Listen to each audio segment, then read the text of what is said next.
మార్చుకోకపోతే జరగాల్సినటువంటి అనర్థాలు కూడా రెడీగా ఉన్నాయి. బాగా గుర్తుపెట్టుకోండి. అవతలున్నది భక్తి కాదు, అవతలున్నది దైవత్వం కాదు.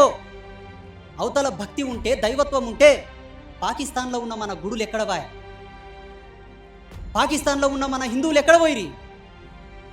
అది భక్తి కాదు, కేవలం అధికార దాహం. మేమే ఉండాలి, మా దేవుడే సత్యం, మేమే సత్యం, మీరందరూ పనికిరానోళ్ళని చెప్పేటటువంటి ఉదాహరణ అది. కట్టు బానిసత్వం అది అవసరం లేదు మనకు.